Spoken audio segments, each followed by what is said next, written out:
Hello everyone. आज की class में अपन पढ़ने वाले हैं इलेक्ट्रोलाइसिस। इसको अच्छे से एक्सप्लेन करेंगे। लास्ट वीडियो में मैंने इस वर्ड के बारे में बताया था आपको, बट आज इसको अपन है वो बिल्कुल इसका प्रसारित फॉर्म पढ़ेंगे। यस, एक्सपेंडेंट फॉर्म पढ़ेंगे इसका। ध्यान से समझना इस वर्ड को, इलेक्ट्रोलाइसिस। यस, ये दो वर्ड से मिलकर बना है, इलेक्ट्रो प्लस लाइसिस। यस, विद्युत और लाइसिस का मतलब होता है अपघटन, मतलब ब्रेक। मतलब क्या, इसका मतलब क्या हुआ कि यहाँ पे आपने एनीवन कोई भी कंपाउंड लिया है।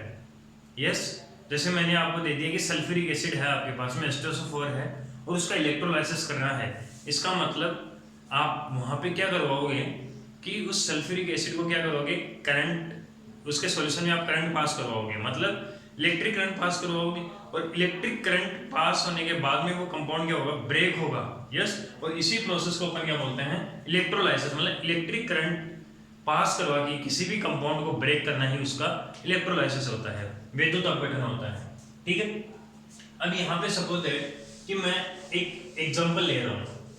जैसे मुझे NaCl का क्या करना है, इलेक्ट्रोलाइसिस करना है, तो इसमें क्या क्या प्रोसेस होंगी। यस, तो ये देखना है आपको। सबसे पहले एक मैंने कंटेनर लिया। ठीक, इस कंटेनर के अंदर मैंने क्या किया कि जैसे ही मुझे इलेक्ट्रोलाइसिस करना है, मतलब इलेक्ट्रिक करंट पास करवाऊंगा, और इलेक्ट्रिक करंट पास कराऊंगा तो मुझे दो इलेक्ट्रोड की जरूरत होती है। यस, ये दो इलेक्ट्रोड लगा दिए मैंने इसके अंदर। इसको तो मैंने बोल दिया एनोड और इसको मैंने बोल दिया कैथोड। यस, ये तो एनोड है, ये कैथोड है। मुझे पता नहीं कि ये कौन सी मेटल का ये इलेक्ट्रोड बनाया गया है, ये बाद में देखेंगे अपन। और यहाँ पे मैंने NaCl डाल दिया क्योंकि मुझे इसका इलेक्ट्रोलाइसिस करना है, इसका विद्युत अपघटन करना है। तो इस NaCl का एक्वस सॉल्यूशन लिया है। यहाँ पे कौन सा सॉल्यूशन है, एक्वस सॉल्यूशन, मतलब जलीय विलयन। ठीक, अब आपको करना क्या है कि यहां से इसको, दोनों इलेक्ट्रोड को आपने किसी इलेक्ट्रिक सोर्स से कनेक्ट कर दिया। इलेक्ट्रिक सोर्स मैंने यहाँ पे ले ली बैटरी। यस, इस बैटरी से मैंने कनेक्ट किया है इनको। और ये जो बैटरी की जो ये यहाँ पे जो लार्ज लाइन है, ये पॉजिटिव को रिप्रेजेंट करता है और ये वाला नेगेटिव को रिप्रेजेंट करता है। ठीक, मतलब जैसे ही आपको किसी भी कंपाउंड का इलेक्ट्रोलाइसिस करना है, किसी भी यौगिक का विद्युत अपघटन करना है, तो उसको कंटेनर में डाल के आपको ये एक प्राइमरी सेटअप तैयार करना पड़ेगा आपको। ठीक है, एनोड इलेक्ट्रोड ले लिए, एनोड कैथोड ले लिया। यस, बैटरी को कनेक्ट कर दिया, उसका एक्वस सॉल्यूशन ले लिया। ये चीजें करने के बाद में आप जैसे ही यहाँ से इलेक्ट्रिक करंट पास करवाओगे, इलेक्ट्रिक करंट पास करवाते ही यहाँ पे एनोड पॉजिटिव की तरह बिहेव करेगा और जो कैथोड है वो नेगेटिव की तरह बिहेव करेगा। ऐसा होते ही क्या होगा कि इस सॉल्यूशन के अंदर आपने ये एक्वस सॉल्यूशन लिया है, तो इसके अंदर दो आयन है, Na+ और Cl-। ये दो आयन है। ठीक, बट आपको ये नहीं पता कि ये एक्वस सॉल्यूशन है, तो इसके अंदर H+ भी होगा और OH- भी होगा। ठीक है, तो जो बोर्ड लेवल का जो सिलेबस है उसमें तो दिक्कत नहीं आती है, उसमें तो अपन H2O को काउंट नहीं करते हैं, इसको छुपा देते हैं और जिसका इलेक्ट्रोलाइसिस करना है उसी कंपाउंड को आपने ले लिया, Na+ और Cl- को। बट प्रॉब्लम ये आएगी कि अब आपके पास में यहाँ पे दो आयन हैं पॉजिटिव के, एक तो H+ है और एक Na+ है। जैसे ही आपने करंट पास करवाया, करंट पास करते क्या हो रहा है कि ये जो दोनों आयन हैं ये किधर जाएंगे, कैथोड की तरफ जाएंगे। यस, क्यों, क्योंकि इन दोनों के ऊपर पॉजिटिव चार्ज है और यहाँ पे नेगेटिव चार्ज है। ये दोनों है वो इस कैथोड की तरफ है वो मूव करेंगे, और जैसे ही इस पे पॉजिटिव चार्ज आएगा, ये दोनों नेगेटिव जो चार्ज जो ग्रुप है वो किधर जाएगा, एनोड की तरफ जाएगा।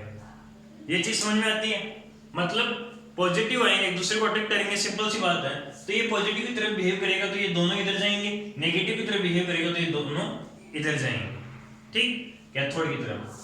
अब यहाँ पे आपके सामने प्रॉब्लम है कि देखना, मैंने आपको एक चीज बताई थी कि एनोड और कैथोड पे दोनों पे अलग अलग रिएक्शंस होती हैं और सेल के अंदर ये इलेक्ट्रोलाइसिस प्रोसेस के अंदर दो रिएक्शन होती हैं, एक तो ऑक्सीडेशन रिएक्शन होती है और एक रिडक्शन रिएक्शन होती है। यस, तो यहाँ पे आपको एक चीज ध्यान रखनी है कि एनोड पे ऑलवेज क्या होगा, ऑक्सीडेशन होगा। हमेशा एनोड पे ऑक्सीकरण होगा, ठीक है। और जो कैथोड है उस पे क्या होगा, रिडक्शन होगा, अपचयन होगा।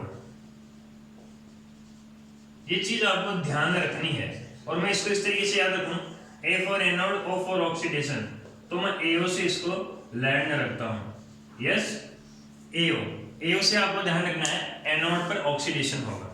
अब यहाँ पे एनोड पर ऑक्सीडेशन होगा और कैथोड पे रिडक्शन होगा। मतलब अपने पास में 4 आयन हैं, तो इनमें से एक का तो एनोड पे ऑक्सीडेशन होगा और एक का कैथोड पे रिडक्शन होगा।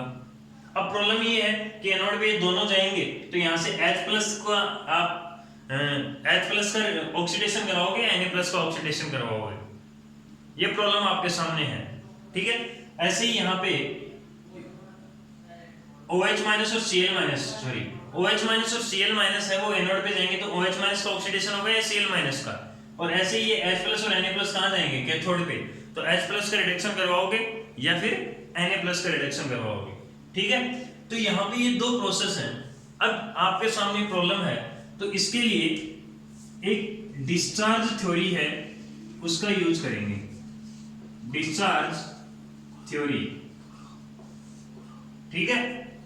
डिस्चार्ज थ्योरी है वो क्या होती है, देखना इसके अंदर यहाँ पे आपको एक मेथड बताया जाएगा जिसके अकॉर्डिंग इनके जो पोटेंशियल हैं, ये पोटेंशियल की वैल्यू है वो डिफरेंट होती है और इस पोटेंशियल की वैल्यू के बेस पे ही आपको क्या किया जाता है, यहाँ पे प्रायोरिटी दी जाती है कि एनोड की तरफ कौन सा आयन जाएगा और कैथोड की तरफ कौन सा आयन जाएगा।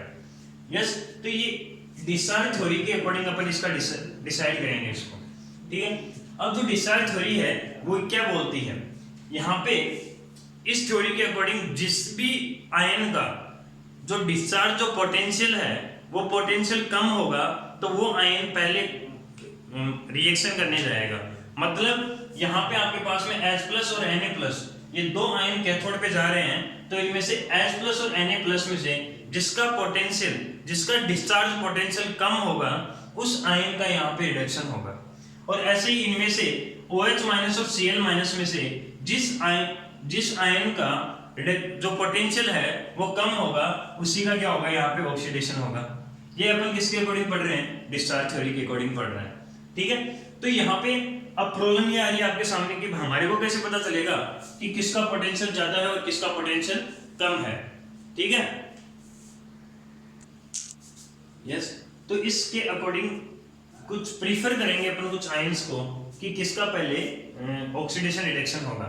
यस, तो यहाँ पे मैं आपको एक छोटी सी चीज बता रहा हूं, देखना जो एनोड है उस पे कौन जाएगा, नेगेटिव वाले जाएंगे, तो पॉजिटिव वाले में अपनी दिक्कत नहीं आती, लेकिन नेगेटिव वाले आयन में अपने पास में क्या आएगी, दिक्कत आएगी। यस, तो मैं यहाँ पे कुछ लिख देता हूं जो आयन ज्यादा काम में आते हैं। SO4 2 NO3 OH Cl Br I-। Yes, अपन जैसे ही इधर जा रहे हैं तो यहाँ पे जो डिस्चार्ज पोटेंशियल है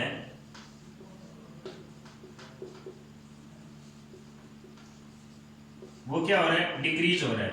यस, डिस्चार्ज पोटेंशियल जितना ज्यादा कम होगा उतनी ही जल्दी वो आयन है वो एनोड और कैथोड पे चला जाएगा।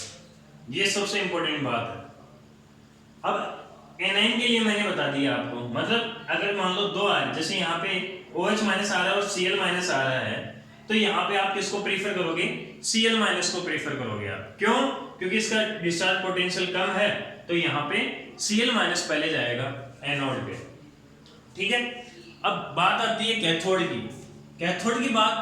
कैथोड के लिए अपन एक टेबल पढ़ेंगे जो मैं अभी तो आपको क्लास में नहीं बताऊंगा, लेकिन नेक्स्ट क्लास में मैं आपको उस टेबल के बारे में बताऊंगा। यस, तो वहां से वो क्लियर हो जाएगा, तो अभी के लिए आपको ध्यान रखना है। तो इस थ्योरी के अकॉर्डिंग ये प्रीफर करता है अपने को कि जिसका डिस्चार्ज पोटेंशियल कम होगा, यस, उसी का सबसे पहले एनोड वो ऑक्सीडेशन और रिडक्शन होगा। ठीक है, अब किसका कम होगा किसका ज्यादा होगा, एनाइन के लिए थोड़ा बहुत मैंने बताया है। यस, कैटाइन के लिए एक टेबल है पूरी की पूरी, तो टेबल है वो नेक्स्ट वीडियो में मैं आपको विथ ट्रिक के साथ में है वो मैं आपको एक्सप्लेन करूंगा उसको, तो वहां से वो क्लियर हो जाएगा। ठीक है, तो यहाँ पे इसके अंदर आपको पता चल गया कि एनोड पे कौन जाएगा, दो हैं जाने वाले OH माइनस और Cl माइनस, तो यहाँ पे Cl माइनस है वो राइट में आ रहा है, तो Cl माइनस जाएगा वहां। ठीक है, और कैथोड पे कौन जाएगा,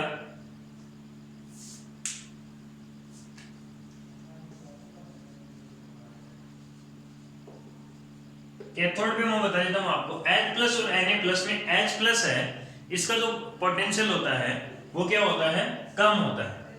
किसके कंपेयर में, Na प्लस के कंपेयर में, तो यहां से कौन जाएगा, H प्लस। ठीक है, तो यहां पे आपको देखना है कि एनोड पे क्या होता है, ऑक्सीडेशन होता है। और ऑक्सीडेशन और रिडक्शन के लिए मैंने एक फंडा बता रखा है कि जैसे ही आप रिएक्टेंट टू प्रोडक्ट की तरफ जाते हो, रिएक्टेंट से प्रोडक्ट की तरफ जाओगे तो क्या होगा कि ऑक्सीडेशन नंबर इंक्रीज होगा तो ऑक्सीडेशन होगा, और ऑक्सीडेशन नंबर डिक्रीज होगा तो रिडक्शन होगा। अगर ऑक्सीजन अंक बढ़ता है तो ऑक्सीजन होता है, ऑक्सीजन अंक कम होता है तो अपचयन होता है। तो यहाँ पे आप एनोड को ऑक्सीडेशन करवाना है, क्योंकि एनोड पे ऑक्सीडेशन होता है, ये आपको ध्यान रखना है। ऑक्सीडेशन करवाना है तो माइनस वाला कहाँ जाएगा, या तो 0 में या 1 में या 2 में, तो यहाँ पे जो Cl है वो कहाँ जाता है, 0 में जाता है। और मैंने एक चीज बता रखी है, जब कोई भी एटम खुद का खुद से बॉन्ड बनाता है तो वहां पे उसका ऑक्सीडेशन नंबर 0 होता है, क्योंकि वहां पे इलेक्ट्रोनेगेटिविटी में कोई डिफरेंस नहीं होता, विद्युत में कोई अंतर नहीं होता। इसकी वजह से उन एटम के ऊपर कोई भी चार्ज प्रोड्यूस नहीं होता है, इस वजह से यहाँ पे ऑक्सीडेशन नंबर इसका या चार्ज इसका 0 होगा। ठीक है, अब यहाँ पे बैलेंस करने के लिए इधर क्लोरीन 2 है तो इधर भी 2, इधर माइनस के 2 है, यहाँ पे कोई चार्ज नहीं है तो यहाँ पे 2 इलेक्ट्रॉन आ जाएंगे, तो इधर भी माइनस के 2 इधर भी माइनस के 2। अब कैथोड पे कौन जा रहा है, H प्लस है, और कैथोड पे क्या होगा, रिडक्शन होगा। यस, तो H प्लस है, ये किस में जाएगा, रिडक्शन मतलब अपना ऑक्सीडेशन स्टेट कम करेगा तो +1 से 0 में चला जाएगा, तो यहाँ पे H2 बैलेंस करो, प्लस का 2 इधर 0 है तो इधर 2 इलेक्ट्रॉन ऐड कर दिए मैंने। क्लियर है, 2 इलेक्ट्रॉन ऐड कर दिए। अब आपको ये आ रहा होगा कि सर आपने इसमें तो इधर 2 इलेक्ट्रॉन ऐड किए, इसमें इधर, क्योंकि यहाँ पे चार्ज को बैलेंस करने के लिए मैं इलेक्ट्रॉन ऐड कर सकता हूँ, इसके अलावा कुछ नहीं कर सकता। तो यहाँ पे मैं अगर 2 इलेक्ट्रॉन ऐड करता तो माइनस के 2 और माइनस के 2 माइनस का 4 हो जाता, और इधर 0 बैलेंस नहीं होता, इस वजह से इधर किया। इधर प्लस का 2 है, इधर माइनस का 2 करता तो प्लस का 2 माइनस का 2 इक्वल नहीं होता, बट इधर प्लस का 2 है, इधर मैंने माइनस का 2 कर दिया तो +2 से -2 कैंसिल हो गई, 0 हो जाएगा, क्योंकि इधर भी 0 है। तो यहाँ पे आपको जैसे ही NaCl का एक्वस स्टेट में आपने इलेक्ट्रोलाइसिस करवाया तो यहाँ पे एनोड पे आपको मिलेगा हाइड्रोजन गैस, और एनोड पे आपको मिलेगा क्लोरीन गैस, और कैथोड पे आपको मिलेगा हाइड्रोजन गैस। यस, इस तरीके से आप इसको कर सकते हो। क्लियर है, समझ में यही बात। अब जैसे फॉर एग्जांपल मैं एक अदर एग्जांपल लेता हूं जिसके अंदर आपको प्रीफर करना होगा कि कौन एनोड पे जाएगा और कौन कैथोड पे जाएगा। तो यही मैं एक एग्जांपल ले लेता हूं सिंपल सा, कि मैंने H2SO4 ले लिया। अब आपको पता है कि इधर तो आएगा H प्लस और इधर आएगा SO4 2 इस सॉल्यूशन के अंदर पहले से भी OH माइनस है, तो अब यहाँ पे SO4 2 आएगा या OH माइनस आएगा, तो आपको प्रीफर के अकॉर्डिंग देखना है। SO4 2 और OH माइनस में इसका कम है, तो OH माइनस है वो कहाँ जाएगा, एनोड पे जाएगा। समझ में आ गई बात। तो आज की वीडियो में अपन यही पढ़ने वाले थे कि डिस्चार्ज थ्योरी अपने को क्या बताएगी। कोई भी अगर एक से ज्यादा या आयन आ जाते हैं अपने पास में, तो वहां पे ये कैसे आइडेंटिफाई करेंगे एनोड पे कौन जाएगा, कैथोड पे कौन जाएगा। तो जिसका डिस्चार्ज पोटेंशियल या जिसका पोटेंशियल कम होगा वो पहले एनोड और कैथोड पे जाएगा। अब आपके माइंड में एक क्वेश्चन आ रहा होगा कि सर जिसका कम होगा वही क्यों जा रहा है, तो इसका जो रीजन है वो आपको नेक्स्ट वीडियोज में मिल जाएगा, क्योंकि जितने भी सेल होते हैं उनके अंदर अपन सेल पोटेंशियल पढ़ते हैं ना, तो उसकी वैल्यू हाई पॉजिटिव आएगी, उतना ही वो सेल बेटर वर्क करेगा। समझ में आ गई बात, ठीक है। तो इसकी वजह से ये चीजें अपन करते हैं। ठीक है। तो आज की वीडियो में अपन इलेक्ट्रोलाइसिस को पढ़ा है, इलेक्ट्रोलाइसिस का एक बेसिक नॉलेज लिया है कि इलेक्ट्रोलाइसिस होता क्या है। वैसे इससे ज्यादा इलेक्ट्रोलाइसिस में कुछ नहीं है। अब जैसे जैसे अपन आगे चैप्टर को पढ़ेंगे वैसे वैसे बार बार रिपीट होगा कि इलेक्ट्रोलाइसिस, इसका इलेक्ट्रोलाइसिस, उसका इलेक्ट्रोलाइसिस, तो वो चीजें बार बार रिपीट होती जाएंगी। तो ज्यादा इस वीडियो को लंबा नहीं किया है मैंने। यस, तो यहाँ तक आपको है वो क्लियर करना है, और ये बहुत बहुत इंपॉर्टेंट पार्ट है, क्योंकि इस चैप्टर के अंदर अगर इलेक्ट्रोलाइसिस का वर्ड का मतलब पता नहीं है ना आपको, तो तुम आगे कुछ नहीं कर सकते। एक आपको ये याद रखना है कि एनोड पे ऑक्सीडेशन होगा और कैथोड पे रिडक्शन होगा, क्योंकि जितनी भी सेल होती हैं उन सेल में जितनी भी रिएक्शन होती हैं उस सेल की रिएक्शन सारी की सारी रेडॉक्स रिएक्शन होती हैं, क्योंकि वहां पे एक पार्ट में एनोड पे ऑक्सीडेशन होता है और दूसरे पे रिडक्शन होता है। तो जहां पे जिस रिएक्शन में ऑक्सीडेशन और रिडक्शन दोनों साथ साथ चलते हैं उसको रेडॉक्स रिएक्शन बोला जाता है। और ये हमेशा हमेशा के लिए क्या होता है, सही है, क्योंकि जितनी भी सेल रिएक्शन होती हैं वो सारी की सारी रेडॉक्स रिएक्शंस होती हैं। ठीक है, तो यहाँ तक इसी वीडियो में आप यहाँ तक, ठीक है, तो अपने कंसेप्ट है वो अच्छे से क्लियर करो, क्योंकि ये टॉपिक बहुत बहुत इंपॉर्टेंट है। और ये आप बेसिक से नॉलेज अगर तैयार कर रहे हो अपना, ठीक है, तो आपका बेसिक है वो अच्छा बन जाएगा। तो आगे वाले न्यूमेरिकल, आगे वाले कंसेप्चुअल जो क्वेश्चंस हैं वो बहुत ईजी वे में आप कर सकते हो, बट उनके लिए इन छोटे छोटे वर्ड का मतलब आपको पता होना चाहिए। ठीक है, तो आज की वीडियो में इतना ही। Okay, thank you.